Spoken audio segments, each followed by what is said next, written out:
Hello and welcome to the Gaggle Web Challenge, and if necessary, destroy media narratives. I'm George Samuely. With me today, of course, is co-founder of the Gaggle, Peter Lavelle. So, Peter, we are recording this podcast a day after the big meeting in Oman between the United States and Iran.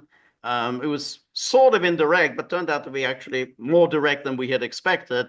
Um, and the the outcome of these talks have been quite positive. So we had Or it haven't been negative. they Let's leave haven't it been there. negative. I think that's fair. The Iranian foreign minister was there, and representing the United States was Steve Witkoff.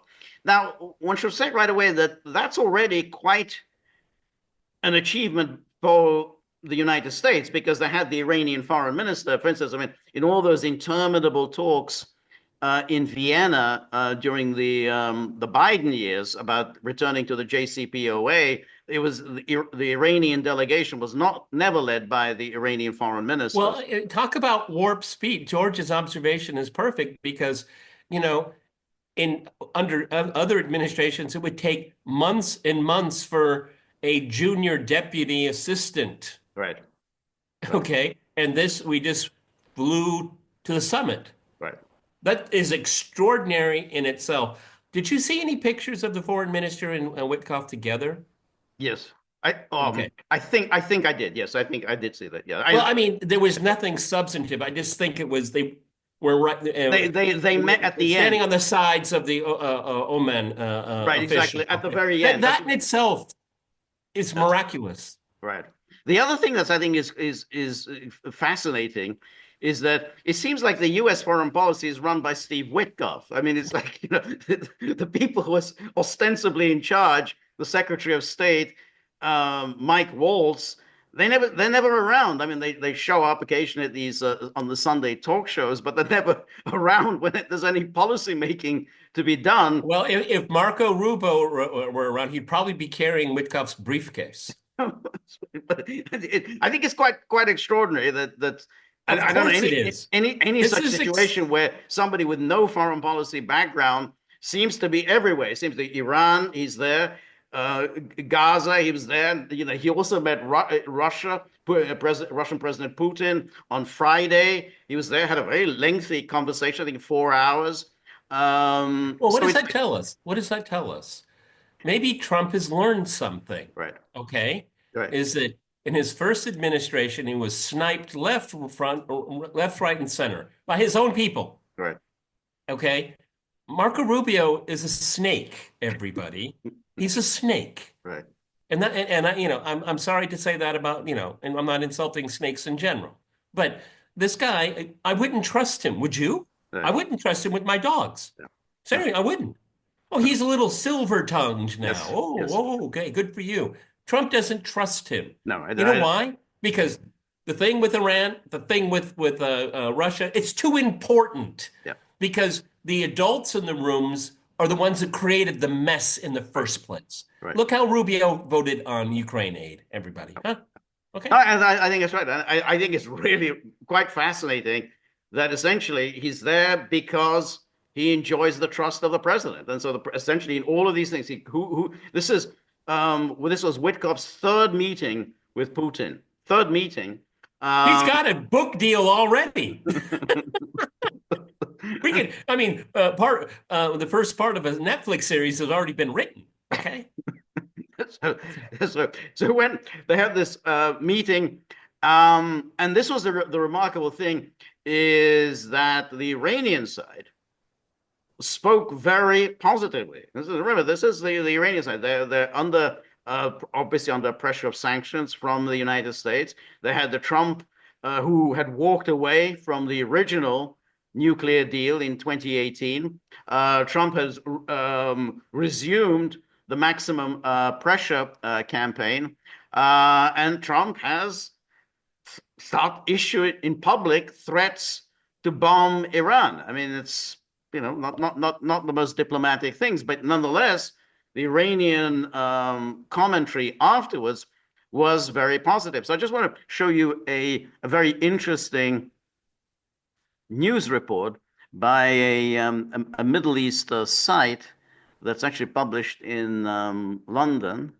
It's it's Amwaj, and says exclusive. The headline: Will Iran U.S. diplomacy move to Europe after quote very positive session in Oman? And says in total, Iran's lead negotiator Abbas Araghchi told Iranian state media 4 rounds of exchanges took place over 2.5 hours. As the two sides were leaving the venue, the Iranian chief diplomat exchanged pleasantries with his American counterpart Steve Witkoff, the U.S. Special Representative to the Middle East, in the presence of the Omani foreign minister. While the encounter was brief, the contact is significant given that Trump has unsuccessfully sought direct contact with Iran since 2018. And then, speaking on condition of anonymity, a senior Iranian political source with knowledge of proceedings said Witkoff brought a draft that did not refer to the dismantling of Iran's nuclear program, nor an explicit threat of military attack if negotiations go awry. Mindful of Tehran's strong rejection of a Libya-style abandonment of its nuclear capabilities and demand that Trump ceases threats of military action, the claimed U.S. stance is likely to have aided progress in Muscat. Against this backdrop, Araghchi, upon his departure from Muscat, stated that the coming session will be focused on discussing the agenda of the negotiations with a timetable, adding, today we got very close to negotiations basis. After one meeting. After one meeting. Now, but this is true. I mean, if this is true, that Witkoff did not insist upon the dismantling, and that this program that Trump is proposing, which doesn't involve the dismantling of Iran's nuclear program, and he's put at least in abeyance the threat of bombing. Then you have to say if this is serious, then a deal is possible. Iran has made clear it has no interest in building nuclear weapons, and therefore, and it said, fine, we can go back to the JCPOA. We won't give up our nuclear program, our peaceful nuclear energy program, though.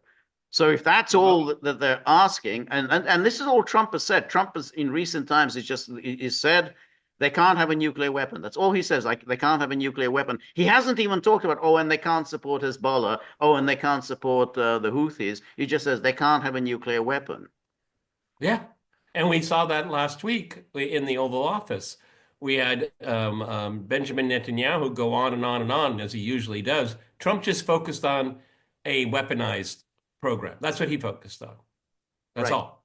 That's And this seems to be a credible source because Witkoff, again, the loyal servant, passed on that message, apparently. right.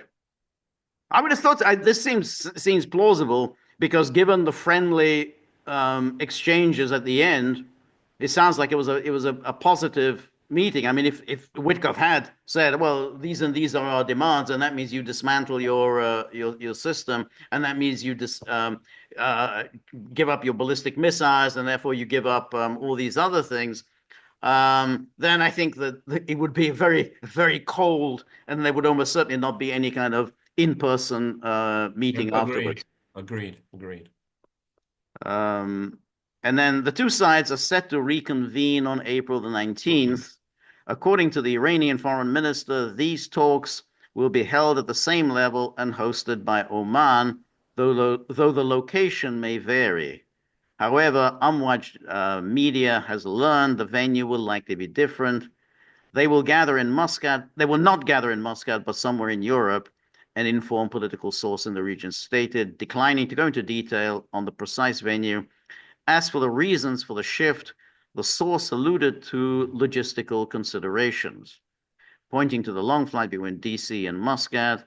Of note, ahead of the talks in Oman, Iran and the US differed over whether the initial session should be held in the UAE, a setting apparently preferred by the Trump administration. I think also security. Right.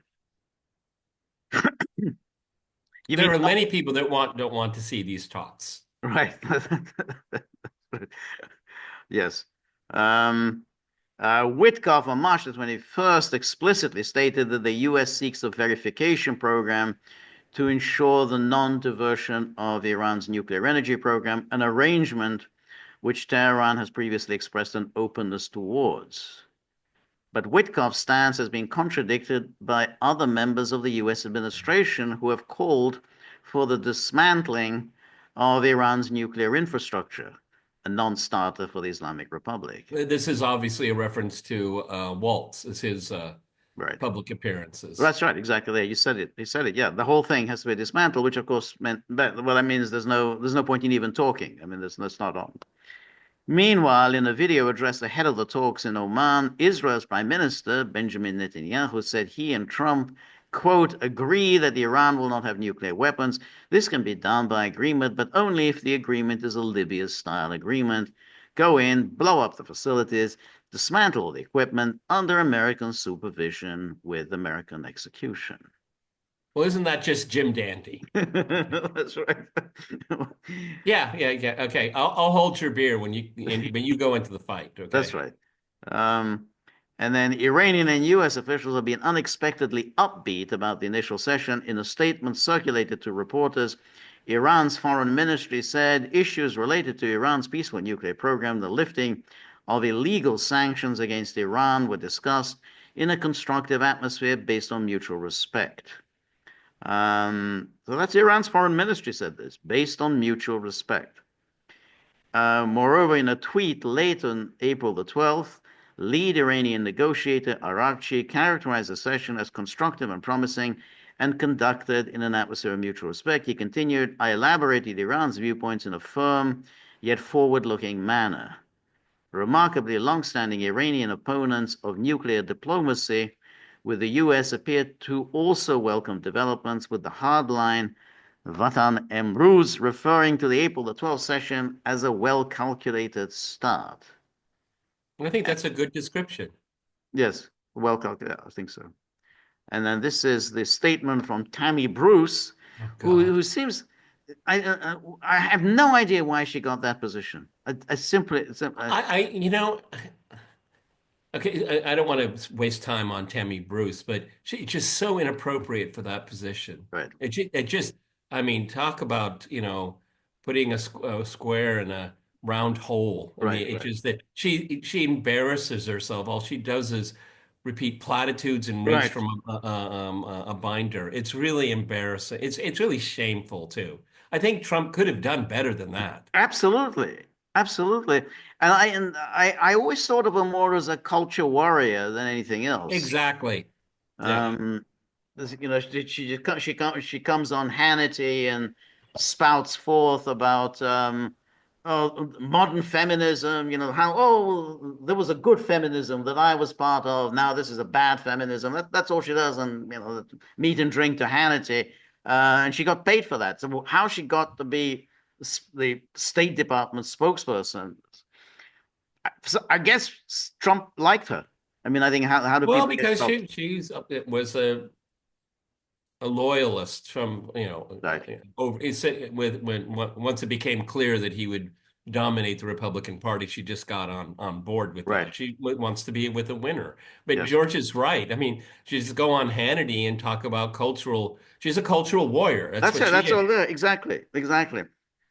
And to be honest, I also always thought she wasn't even very good at what she was doing on Hannity. She would often just Oh, rat. come on, George. She's a lesbian conservative.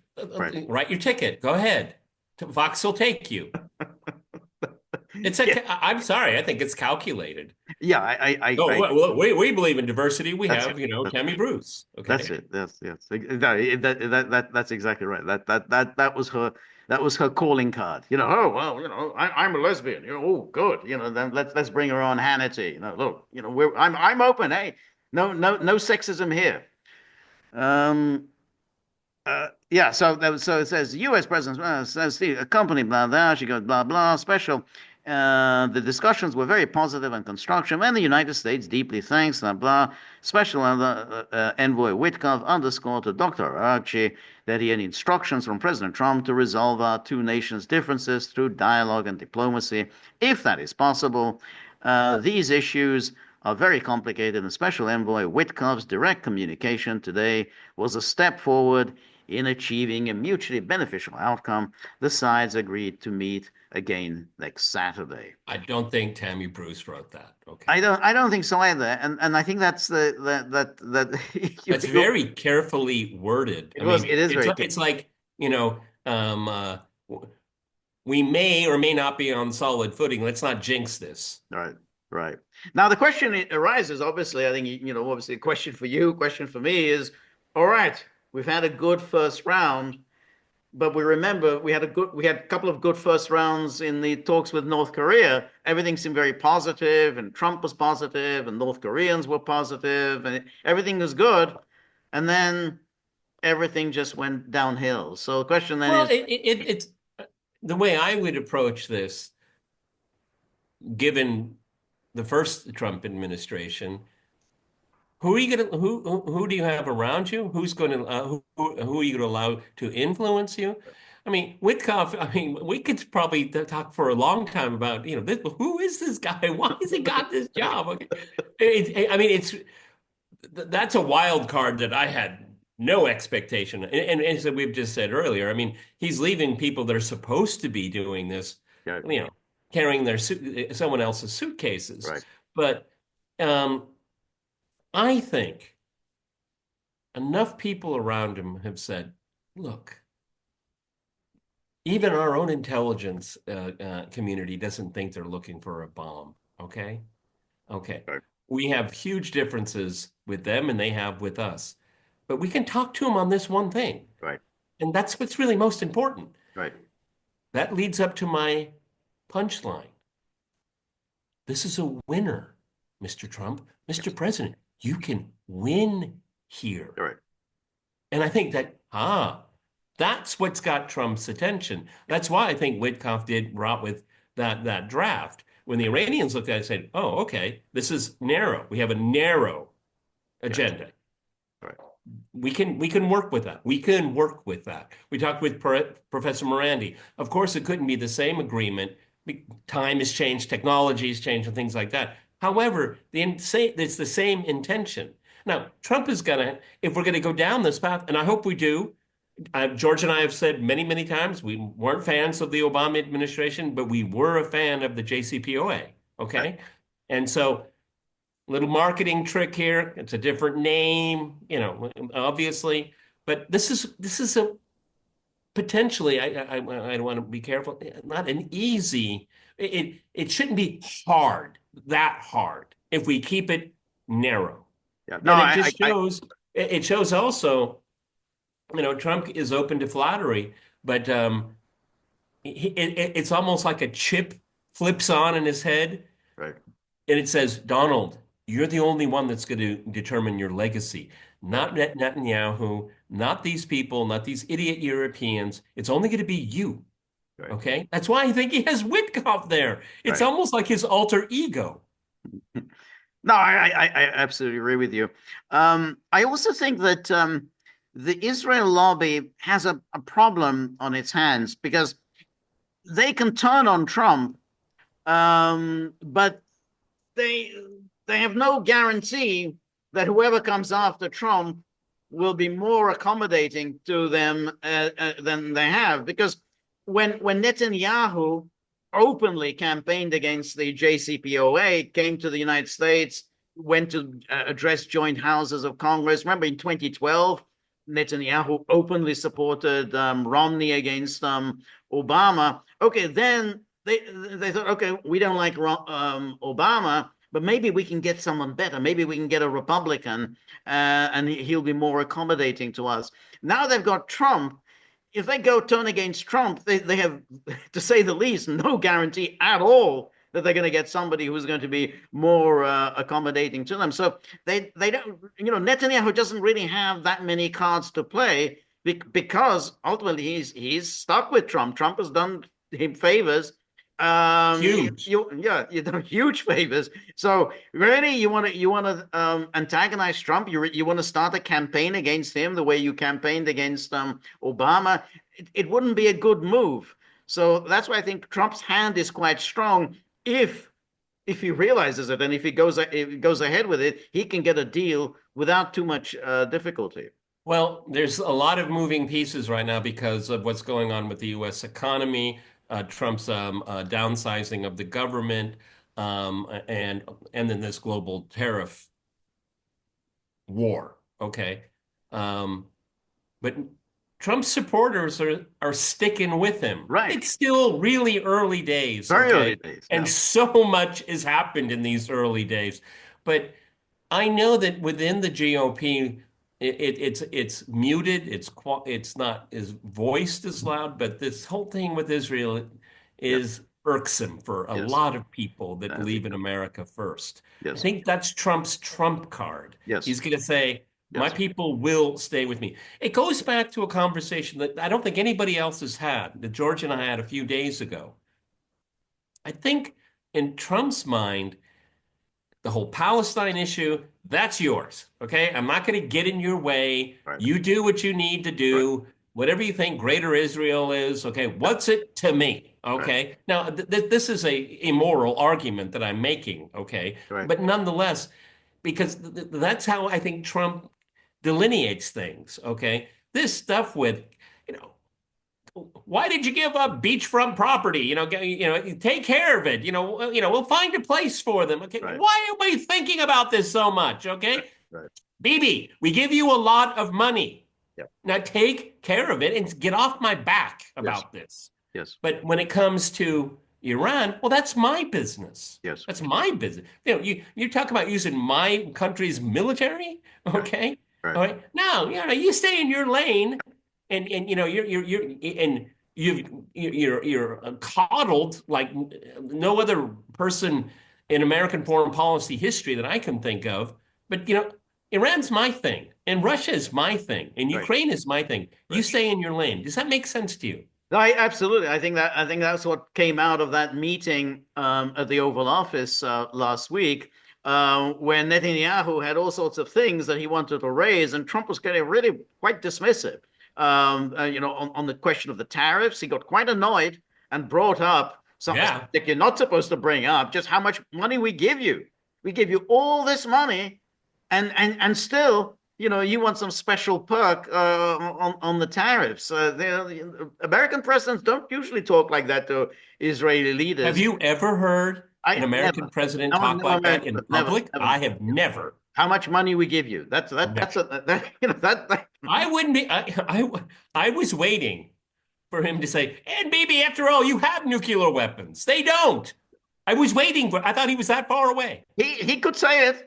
He could say it. I mean, Trump is not bound in the way other No. presidents have been If bound. the if the president says it, that means declassified. As it comes out of his mouth, it's Exactly. declassified. That's right. With all other presidents, is don't ask, don't tell. But Trump is never bound by these kinds of norms, so he could easily come out with it.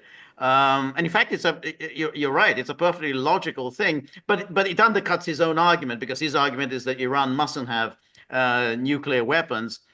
So that's why he doesn't bring that Well, it, subject up. it mustn't because it's part of the No, no, NPT. I agree. It said it won't do it, then it yeah, shouldn't do that. Okay. that's right. I mean, I don't think he thinks that deep about it, but when he said, we should have talked a little bit about that with Professor Morandi. I think to kind of flesh that out a little bit more. But the consensus that George and I are building right here is that he gives a lot of leeway to Israel to do what is Israel's thing, Right. okay? And outside of that, he doesn't want to be on the hook for it. That's how I read it right No, now. I, And I I think the agree. events in Oman prove That's that. right. That's again. So I think Iran. That's again. That's an issue for the United States, and then we talk about the Israel and Turkey. Again, Israel starts complaining about what Erdogan's doing. Trump immediately said, "I really have very good relations with Erdogan. If you have any problems with him, you come to me. But you've got to be reasonable." Well, he said twice, but you've got to be reasonable.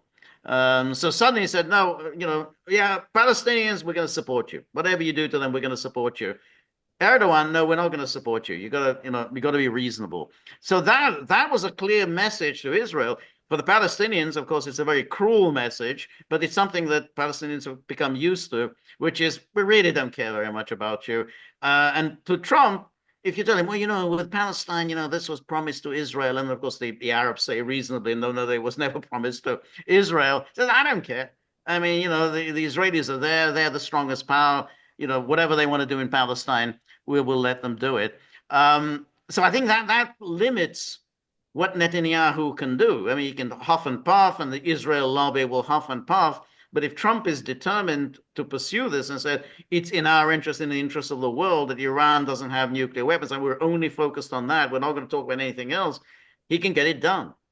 Well, it's interesting. This is the Norman Finkelstein's thesis, because you have the Mearsheimer Waltz, Israeli lobby paradigm, and I think there's a lot of truth to it, obviously. Okay, but at the end of the day, American foreign policy decision makers will look after what they deem is in the American interest. We and George May and I may disagree in how they come to that conclusion. Most likely, we would, but it just kind of puts a little bit of pressure on those saying Israel runs everything. Okay, because we in alternative media we hear that nonstop. Right. Okay. But then what happened in Oman should give you pause. Yeah. Okay. I think the Israeli lobby has an outsized influence, obviously, on Right. American foreign. There's no doubt about it. Right. Okay. But is it 100% determinative? Well, I the, don't the think media so. in Oman tells you something different. Well, that's right. And it didn't work with Obama. I mean, Obama did sign the JCPOA. I mean, yeah, the next man in, of course, walked away from it. But nonetheless, they put a lot of pressure on Obama, and Obama signed the JCPOA. So yeah, it has limits. You can, Israel can do what it wants in Palestine. You get there, but when you start other issues, then you're not going to get the most sympathetic of hearings. And I think that's why Trump has an important opportunity here, provided he doesn't get sidetracked. Now, Well, what? and obviously, I would like to know, and maybe in the future we will. But there's got to be some people over at the Pentagon. Hopefully, it's the colonel level, not these political generals. Is just saying, Mr. President, when it comes to going into Lebanon supporting the Israelis, we don't have it. I mean, this would be a long-term project, very expensive, Right, lots of risks. right, Look at what we're doing in Yemen with right. no real change. No, Okay, I that's right. mean this campaign has already cost $1 billion in hardware, and you want us to think about Iran right now? There Right. are limits to our No, power, no, Mr. no. President. I agree. And of course there's the other issue, which is that what you mentioned that about within MAGA world, which is not necessarily particularly enthusiastic about Israel, but you've got influential figures like Tucker Carlson, who does obviously have an in with Trump, Steve Bannon, who are telling him, don't do this. Don't get into a war with Iran. I mean, you're not going to win this. I mean, it's just a disaster, and it'll just cast a shadow over your presidency. So why do it? You can get an easy win here. It's just an easy win. Um, he'll dress it up and saying, "Oh, this is a much better deal than the one that Obama had." And New York Times said, "No, it's And we'll exactly the say, same." But of course, Mr. President, you're right. Of course, you're right. Okay, just sign it. yes, yes, I mean, I have said, George and I watching, like Trump says, I defeated ISIS in Syria. Well, no, he didn't. But anyway, the most important thing is, at least at that time, the caliphate had been destroyed. Okay, fine. If he wants to take credit for it, it's okay with me. right, I don't care. All right, right. And so that if he wants the credit, then give it to him. I'm more interested in the facts on the ground. Are we moving away from a catastrophic conflict? Right. If that's yes, then thank you, Mr. Trump. Right. I'll be the first in line. Yeah. Yeah. That's right. So I think overall, I think it was a very positive meeting. I think the atmosphere. 48 hours ago, George, you and I thought No, very I think different. it looked grim, but this the particularly the afterglow, the actual meeting, in-person meeting between Witkoff and Arachi, and the warmth there, which is this is at a very senior level, then you have to be, optimistic, and it would be very, I mean, given the, the optics of that, well, why would Trump want to throw that away? I think it would just make no sense. I mean, build on this. You've now got this positive atmosphere, and given also that he trusts Witkoff. I mean, Yes. that in itself, as we were saying earlier, is very important. He didn't assign this to Rubio. He didn't get Waltz to go there and mediate. He sent Witkoff. That tells us a And he great was deal. in Moscow, St. Petersburg, right before it. That's amazing. Yeah, Let me also look, the NATO's proxy war against Russia, Ukraine, that it was designed as a huge booby trap for anyone that wanted to start dismantling it. And Trump is beginning to realize that in a right, big, big right, way. Iran's nuclear program, we've already been down this right, path. right. Okay. Obviously, taking on board what Professor Morandi told us, okay, the technology has changed, other things have changed, verification maybe has changed, but we know the path. And really, what it takes is the Europeans aren't going to block Right, it. right, Okay. right. So it's almost kind of, it's within our grasp. Yes, right. Like exactly.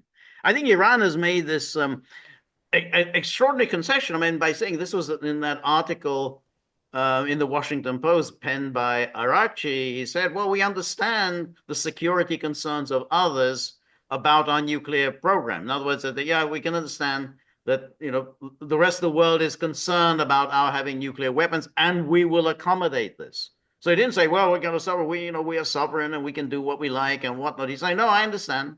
And we are working to accommodate this. Well, if you've already acknowledged that, and you've got Trump saying all he got of nuclear weapons, it really doesn't require a genius to Mm-mm. come up with an agreement. I mean, you're already there. You're saying the Well, same thing.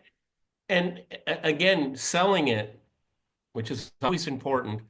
Trump can say, "I avoided a war." Yeah, Look, I mean, he can pat himself on the back. right. I avoided a war. Where's my new Nobel Peace Prize? Okay, because Obama got one.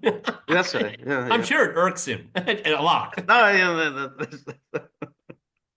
Now, in total, amazing what 2 days can do. Okay, well, one day. Um, I don't want to get my hopes up, but it's going in the right direction. It's definitely the foreign minister's a letter in the Washington Post, Witkoff's visit, and then the joint readout, if you can right, call it that. right.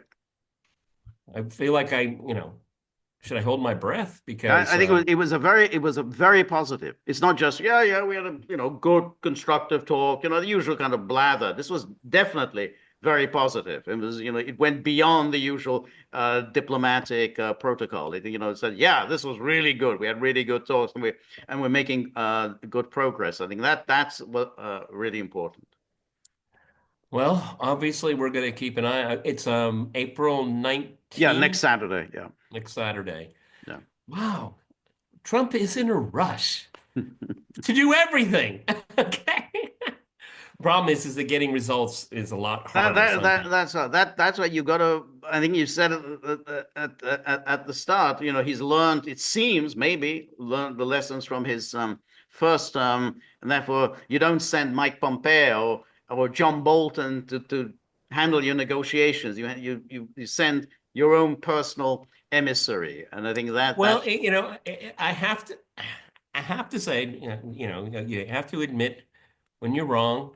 The sooner you do it, the better. is that I actually like the fact that Witkoff is doing this. Okay, I mean, really, because I don't trust these other people. Oh, I see their record. I see their public statements. You what? You had a conversion? yeah. What? Uh, What? That doesn't happen. uh, It's all very calculated. And is Rubio popular in MAGA world? Of course he's not. no, they hate him.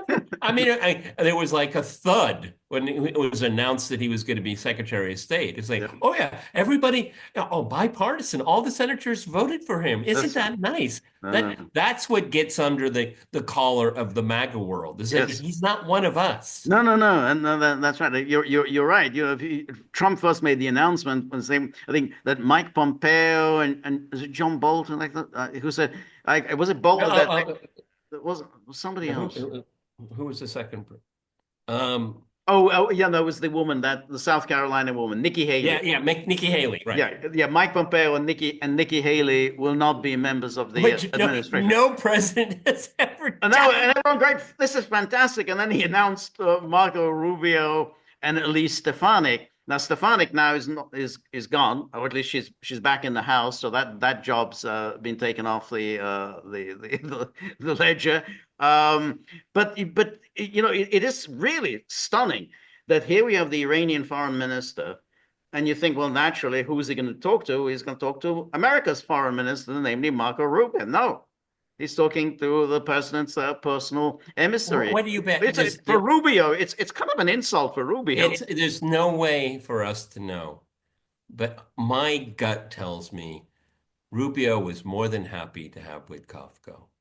I don't think does Marco Rubio want a picture of him shaking hands with the Iranian foreign minister? No, because he's going to run for president. Yes, you're right there. On the other hand, these people do care a lot about turf. You're in Washington, you care about turf. You're the head foreign policy man, and basically all your foreign policy is being handled by Yeah, Steve but don't you Witkoff. think? But don't, yeah, okay. Let's use the turf. I like it. I think he's using it as a pole vault. I mean, this is a parking space for him. I okay, he'll run USAID and stuff like that. Okay, I still think his remit is the Western Hemisphere. That's what I think his remit is. Okay, Right. um, because given and there's been some really real losers as Secretary of State in the recent past, losers, okay, Right. but we've never seen this before with Marco Rubio, the Secretary of State. I'm a very ambitious guy. He seems to quite easily give ground, which Very, is yeah, very you're right. odd. You're right. We've never seen anything like this, precisely because they all they care about is turf. They care about, hey, this is I'm Secretary of State. I run foreign policy. You don't. And it's kind of bizarre that he's sort of happy. Like that meeting with Zelensky, he didn't say anything. Yeah, he was the guy in the center of the couch, the worst place to sit. It's like watching him like he was watching tennis. A really pathetic look. I mean, Yes, would James Baker allow that? Something like, oh, exactly. no James Baker. way. No, no, no, no, no way. No No, way. I mean, no. who was the last good Secretary of State?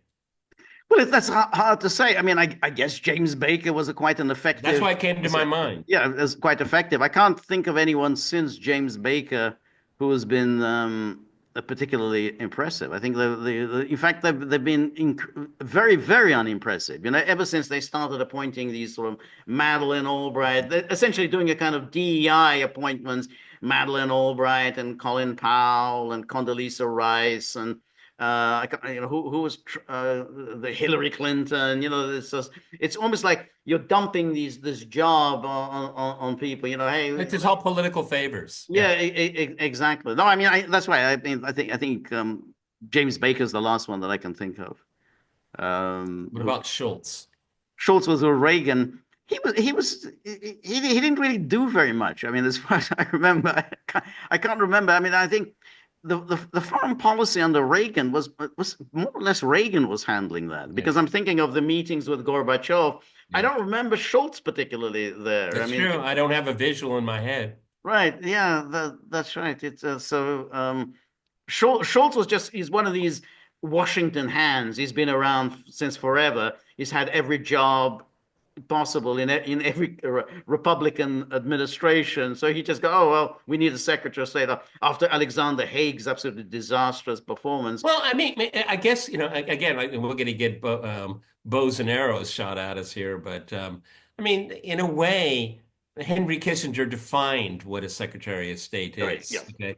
I mean, Henry Kissinger is going to haunt us for a very Right. long time. Right. You're Okay. right. Yeah. And that was his intent. Okay. Right. For sure. Okay. Right. But I think, when we think of, seriously, I mean, we could go back to Woodrow Wilson, but that probably would be too far. FDR is always a good benchmark, Right, okay? right. But I mean, like And when you had John Foster Dulles, who wasn't particularly good, but I think it was with Eisenhower. I mean, you still had, it was Eisenhower who set the policy.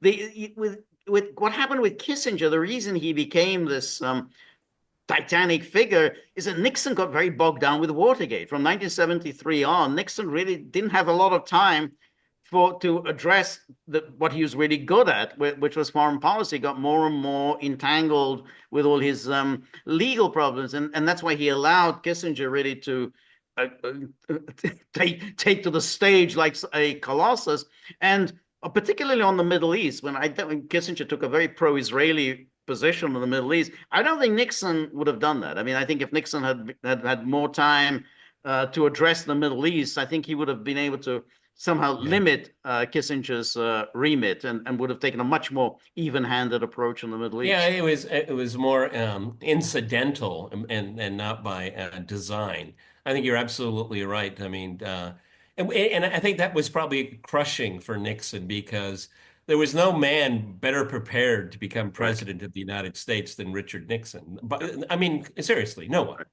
No, no, Okay. exactly. Exactly. And particularly on this issue of foreign policy, he was never that interested in domestic policy, but on particularly on foreign policy, He that wasn't very good at it either. yeah, Okay. exactly. He just let people do whatever they wanted to do. But foreign policy, that's why he was good at, and that's why during his first term, 69, 73, he was a master. He accomplished so much.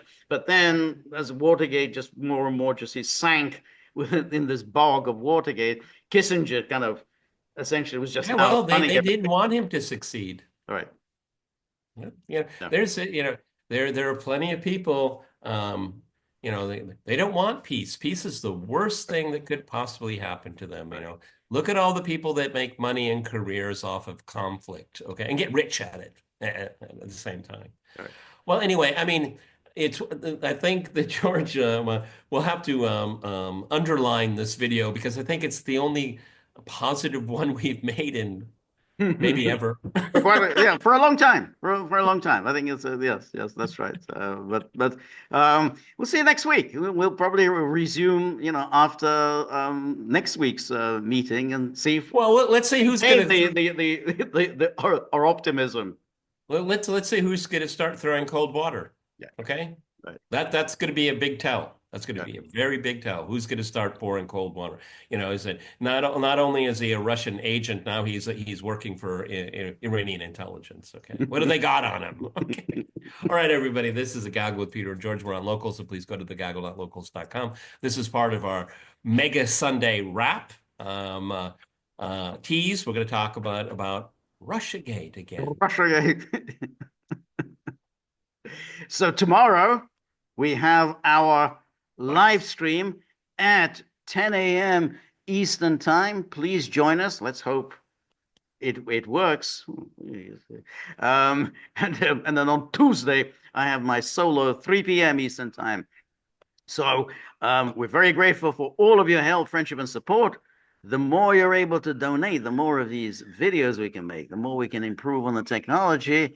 And above all, we'll have some happier dogs one day. So remember, if you like the gaggle, please like, share, and subscribe. See you soon.